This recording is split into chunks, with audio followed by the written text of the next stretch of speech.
1 2 3 start.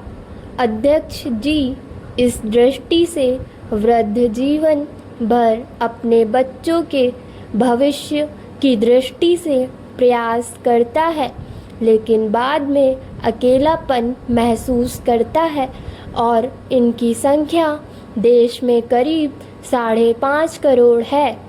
मैं यह चाहूँगी कि उनके लिए कोई राष्ट्रीय नीति बननी चाहिए। केवल 100 रुपये वृद्धों को पेंशन देकर उनकी समस्या हल नहीं हो सकती है, उससे कुछ निकलने वाला नहीं है।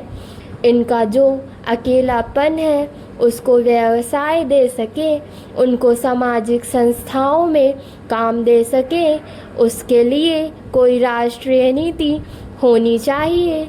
और समाज कल्याण की योजनाएं विफल हो जाएं तो वह मानसिक रूप से अपने आप को अकेला महसूस नहीं करे और समाज की उन्नति में अपना योगदान दे सके। स्वामी विवेकानंद जी ने कहा था कि हर उस शिक्षित व्यक्ति को जो समाज के लिए नहीं सोचता है, कभी अपनी शिक्षा का उपयोग समाज के उद्धार के लिए नहीं करता है, ऐसे शिक्षित व्यक्ति को मैं देशद्रोही मानता हूँ। अगर शुरू से ही इस प्रकार से संस्कार बच्चों में डाले जाएं, तो ही कल्याण मंत्रालय का कार्य सही रूप से सफल हो जाता है। मुझे लोगों का हित करना है, यह भावना ज़्यादा से ज़्यादा किस प्रकार फैले, इसके लिए ज़रूरी है कि जो इस भावना से काम करने वाली संस्थाएं हैं, जो कल्याणकारी योजनाएं हम चलाते हैं, उनमें इन संस्थाओं का सहयोग ज़्यादा होना चाहिए। इस भावना से हमारे मंत्रालय का काम करना चाहिए। मैं अनुसूचित जाति और जनजाति के बारे में कुछ निवेदन करना चाहूँगी।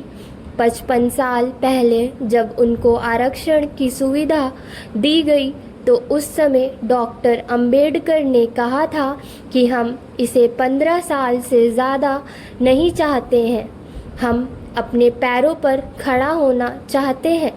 लेकिन उनके बाद जो योजनाएं बनाई गई, मैंने भी आदिवासी छात्रावासों का निरीक्षण किया है और देखा है कि ये योजनाएं इस ढंग से बनाई गई कि उनको उचित लाभ नहीं मिलेगा। वास्तविक रूप से उनके कल्याण के लिए योजना नहीं बनी। अगर बनी भी तो वह कागज़ों पर ही रही, पैसा खर्च होता रहा, लेकिन उसका वास्तविक लाभ उस समुदाय को और उन लोगों को नहीं मिला जिससे उनका वास्तविक रूप से उत्थान हो पाता। इस साल हम बालिका वर्ष मना रहे हैं, हमें इस पर सोचना होगा। अध्यक्ष जी, मध्य प्रदेश सरकार ने आदिवासी बालिकाओं की स्वास्थ्य की दृष्टि से योजना बनाई है कि जहाँ जहाँ उनके छात्रावास हैं, उनका वहाँ स्वास्थ्य का परीक्षण होगा और वहीं उनका उपचार किया जाएगा। कई केंद्रों में शिशु सदन भी बने हैं, लेकिन वहाँ बच्ची के स्वास्थ्य का परीक्षण नहीं होता है।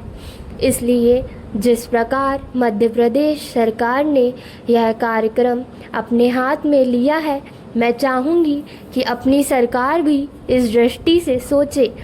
केवल अनुदान देने की बात ही नहीं होनी चाहिए, उनको अपने पैरों पर खड़ा करने की दृष्टि से योजना का निर्माण करना चाहिए।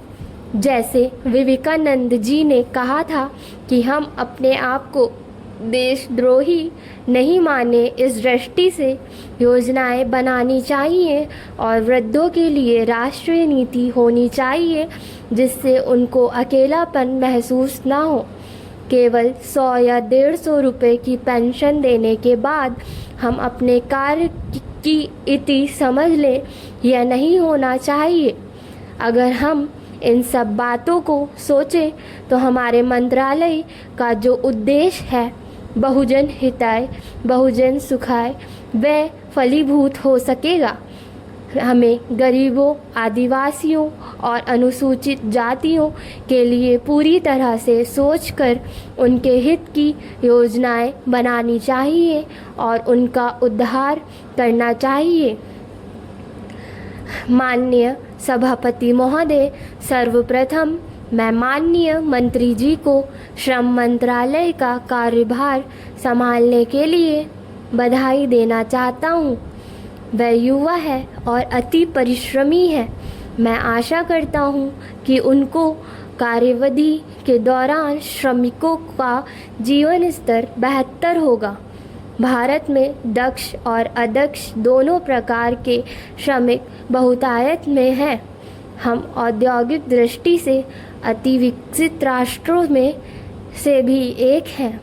हमारा वैज्ञानिक और प्रौद्योगिक आधार बहुत ही सुदृढ़ है, लेकिन दुर्भाग्यवश इन समस्त उपलब्धियों के पीछे जो श्रम बल है, देश में निरंतर उनकी उपेक्षा की जा रही है। दिन प्रतिदिन उनके जीवन स्तर में गिरावट आती जा रही है। चाहे कोई वैज्ञानिक आत्महत्या करे, किसी में मजदूर भूखा मरे, इससे सरकार द्वारा बढ़ती जा रही उपेक्षा प्रमाणित होती है। देश में अनेक उद्योग रुग्ण इकाई के रूप में बंद हो रहे हैं। वित्तीय संस्थाओं से मिल मालिक भारी मात्रा में ऋण लेते हैं और उस धनराशि को उद्योग की उन्नति में लगाने के बजाय संपूर्ण राशि हड़प कर जाते हैं और इकाई को रुग्ण घोषित कर देते हैं। स्टॉप।